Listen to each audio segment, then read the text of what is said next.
2005 Land Rover LR3 thermostat housing replacement. I'm Brian Essick from How To Automotive.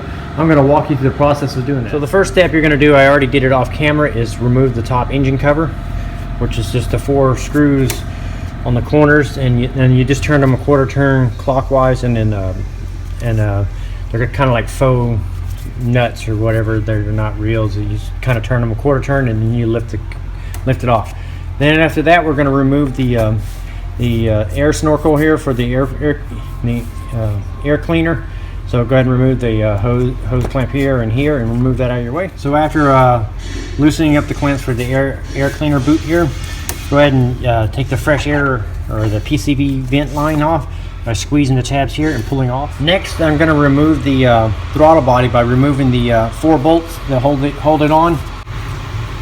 Once you get the throttle body unbolted, you can go ahead and remove the coolant line that goes to the throttle body here. It actually mounts to the thermostat housing. Go ahead and remove that hose right there. Now that the throttle body is out of my way, I'm going to go ahead and remove the hose clamp here. The vent line here, remove the hose clamp here and pull the hose off. The lower radiator hose here, go ahead and remove that. And then also reach around back and squeeze the temp sensor and unplug the temp sensor. And also the hose that's underneath, go ahead and take that hose off too. Okay, after getting all the hoses disconnected, what we need to do is we need to get to the bolts that go underneath here. So they're down below here. So we need to get this portion of the throttle body here off of it. And the first step we need to do to achieve that is remove the EGR valve. So we're going to remove the 2 8mm bolts that are here and here, and then we're going to kind of pry it back a little bit towards the driver's side of the car a little bit, and there's going to be a gasket here, and so you want to be prepared to catch it as you pull it out. And you need to leave everything, the hoses and everything, hooked up to it. Just all you need to do is remove the bolts and catch the gasket and kind of just flare it back a little bit. So once you get the 2 bolts off on the side here for the EGR valve, then you should be able to flare it back a little bit, and you can see the gasket in there. So that's all you need to do, is just loosen it up like that. And now what we're going to do is get a 8mm. Take these 8mm bolts off here. There's one here, one here, one right here on the other side of the EGR, and then on the bottom side, you kind of look down there, you can see it down there. So that's the hardest one to get to. So that's the one I'm going to, when I start to take the bolts out, that's the one I'm going to do first, the hardest one. But before we would do that, we got a vent line here that we need to take off, and they have little squeeze tabs here, and you just pop this hose off. These things get really brittle and they break really easy, so you may break it when you take it off. There's probably not much you can do about it. They get really brittle over the time, but if you're lucky, you get it off. So to get to that bottom bolt down there, I'm going to use my pretty long extension here and an 8mm wobbly socket like this. So what you're going to do is get your socket in there and go ahead and remove the bolt like so. And what I like to do is, as it's coming out, I like to use a magnet, a pencil magnet, a long magnet, and then as I take it out, I use the magnet to catch the bolt so it doesn't drop down into the engine. So after getting the bottom bolt off, I'm going to get the next one behind the EGR valve here. And what I found is if you actually just take the EGR valve and flare it out like this, you can get the same setup here back there and take it off. So it'll look like that, but you got to be careful not to lose your gasket.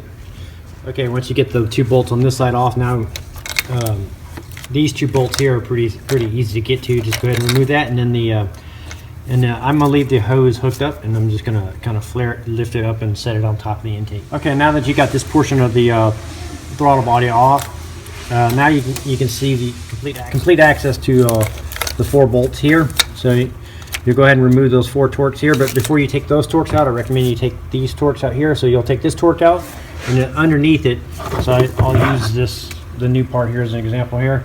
You can see where the bolt is, so you'll have to use an extension and kind of get it out there. And you may actually be like, if you rotate the fan into a certain position, here you can use your longer extension and get in there. and have the extension about right here, and work it out. So I would recommend taking the bottom bolt out first, and then take out the top bolt here, and then after you got those 2 bolts out, remove the 4 bolts, and then so I took the clamp off here, but the hose is still on. So I would, after you get all the bolts out, then I would take it out and slide it off the hose. So as you can see here, I got about a 3-inch extension with my with a short ratchet with a wobble or a flex head on me. And then if you look between the thermostat, right here between the sensor and the thermostat down, you can actually see the bolts. I don't know if I can get it on camera, but if you angle right, you can actually see down there and actually see what you're doing. And go ahead and remove the bolt, and you use that same technique with the magnet, and slide the magnet down in between here, and that'll catch the bolt as you take it out, and then you can remove all your tools out, and then work the bolt out. So now that you got the bolt here off, the one below, and the 4 bolts back here, there's going to be a bolt here. So if you look at your new part here, you can see them right underneath the thermostat itself. So go ahead and remove those 2 bolts here, and you'll use the same, like the 3-inch extension. You'll just maneuver the hoses out of your way and use your extensions and get in there and get the 2 bolts out, and use your magnet to catch the bolts as you work them out of the car. So you can see them.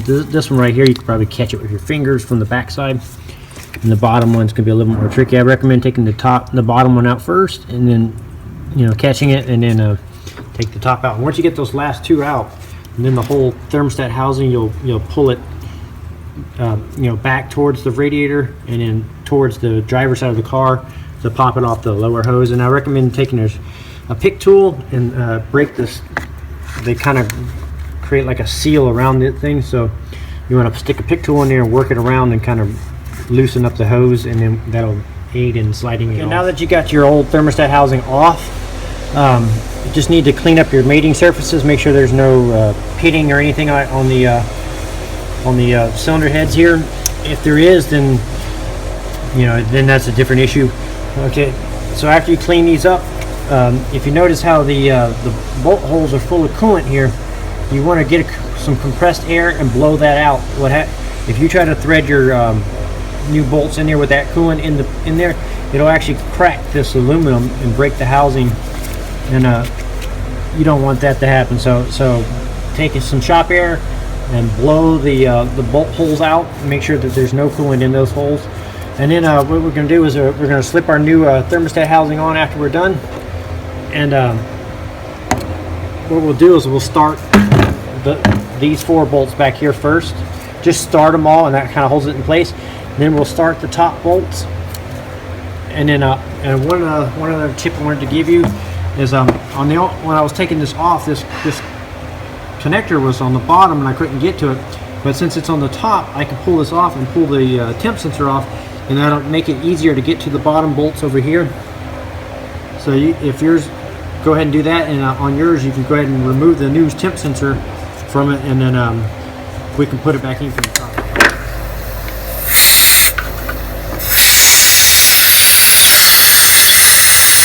So as you can see, I went ahead and removed the temp sensor here. Now it's going to be easier once we so what you're going to do now is make sure you stab this hose here first.